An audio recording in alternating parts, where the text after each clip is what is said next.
Bismillahirrahmanirrahim. Assalamualaikum warahmatullahi wabarakatuh. Ketemu lagi di channel saya, dan pada video kali ini kita akan belajar tentang logaritma. Jadi mulai dari definisi logaritma, sifat-sifat logaritma, persamaan logaritma, pertidaksamaan logaritma, dan yang terakhir adalah aplikasi atau penerapan dari logaritma dalam kehidupan sehari-hari. Oke, sebelum kita memasuki materi, alangkah baiknya kita berdoa dulu. Semoga Allah memberikan kemudahan untuk memahami pelajaran kita kali ini. Bismillahirrahmanirrahim. Raditu billahi robba wa bil islami dina wa bi Muhammadin nabiyya wa rasula. Rabbi zidni ilma warzuqni fahma.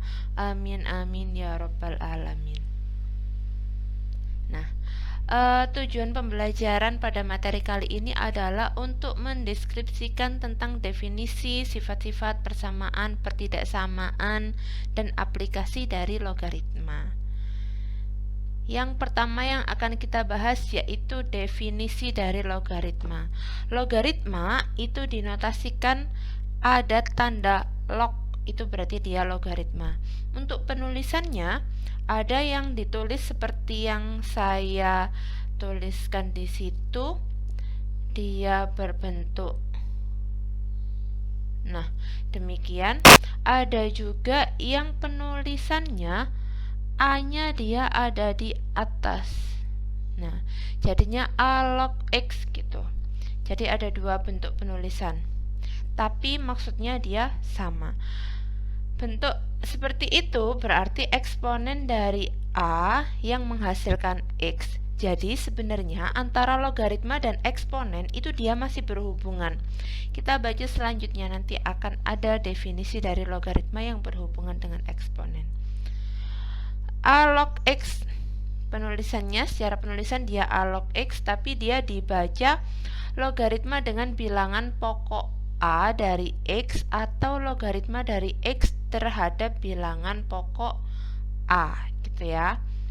Oke, jika X bilangan nyata positif dan A bilangan nyata positif kecuali 1, maka nah, ini dia hubungan antara logaritma dengan eksponen.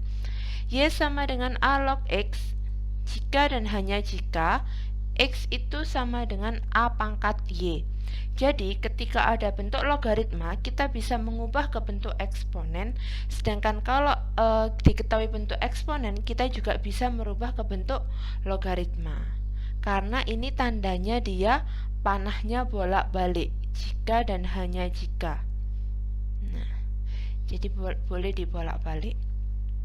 Dengan syarat A dia lebih dari 0 dan X dia lebih dari 0.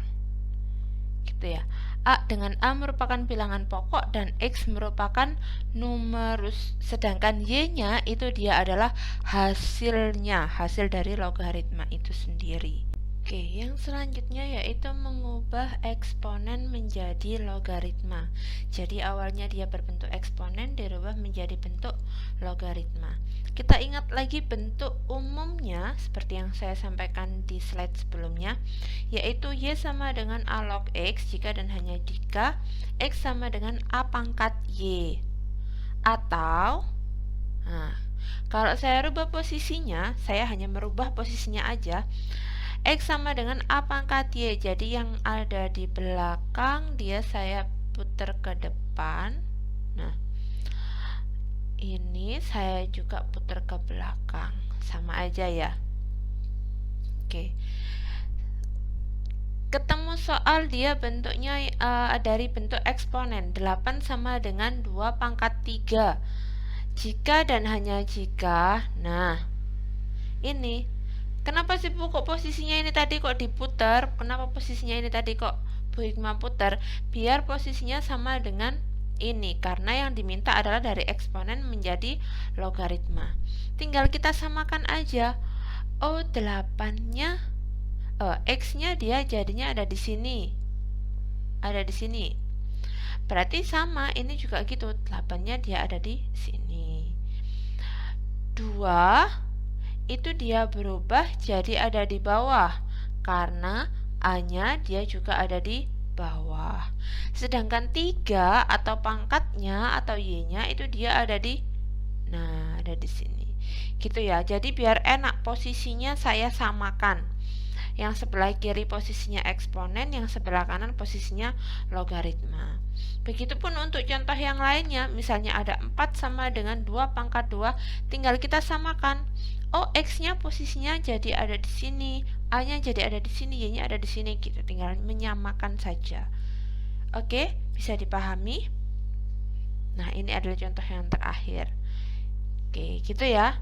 Jadi tinggal menyamakan, oh berubahnya posisinya dia ada di sini gitu. Yang selanjutnya yaitu kalau sebaliknya mengubah logaritma menjadi eksponen. Jadi yang di sebelah kiri kita punya bentuk logaritma. Bu, apakah harus dirubah bentuknya? Tidak. Seandainya kalian sudah tidak bingung, bentuknya tidak dirubah pun tidak masalah. Ini hanya untuk yang pertama kali yang masih bingung, jadi bentuknya bisa disesuaikan. Bentuk umumnya yang sama seperti yang sebelumnya, seperti itu, atau A log X sama dengan Y, sama saja ya. Ini yang saya putar ini adalah posisi dari Y-nya saja. Oke. Contohnya sekarang, kalau misalnya saya punya 2 log 16 sama dengan 4, sama seperti yang tadi, kita samakan. X itu dia berasal dari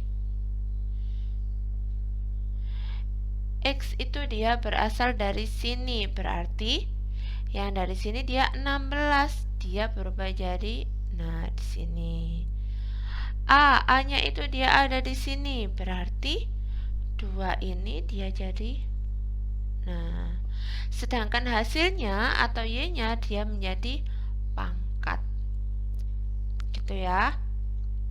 Oke, contoh yang lainnya, 3 log 7 sama dengan X jika dan hanya jika 7 sama dengan 3 pangkat X. Gitu.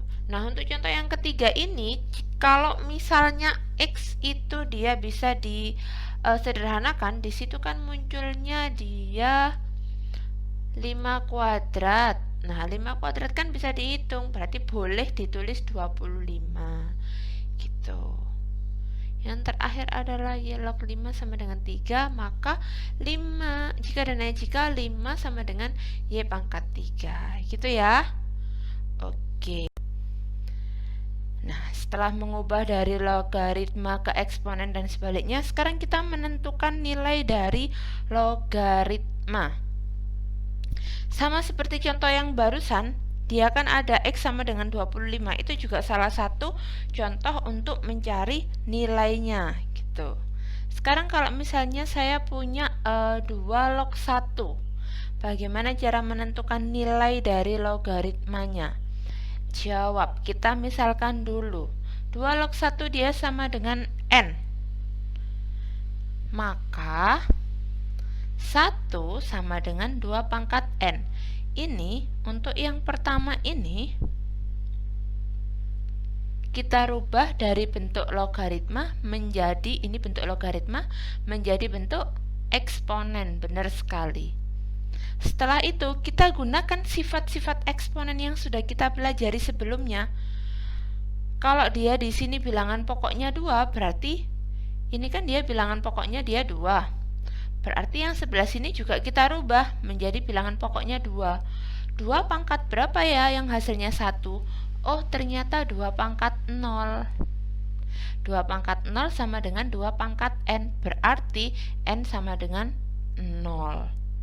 Gitu ya. Ini sama, ini yang baris ini kita menggunakan sifat dari eksponen. Yang lupa bisa dibuka lagi materi eksponen yang baru saja selesai kita bahas. Oke, karena 2 log 1 sama dengan N sesuai dengan yang diketahui sebelumnya. Nah, 2 log 1 sama dengan N dan N sama dengan 0 sesuai dengan sifat dari eksponen, maka log 2 2 log 1 itu dia sama dengan 0. Nah, kok bisa disamakan? Dia di sini sama-sama N.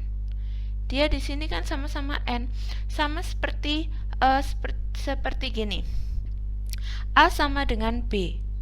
Sedangkan B sama dengan C. Berarti kan bisa kita simpulkan bahwa A itu sama dengan C. Nah, seperti itu. Ini juga sama. 2 log 1 sama dengan N.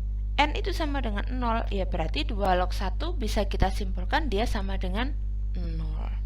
Gitu ya.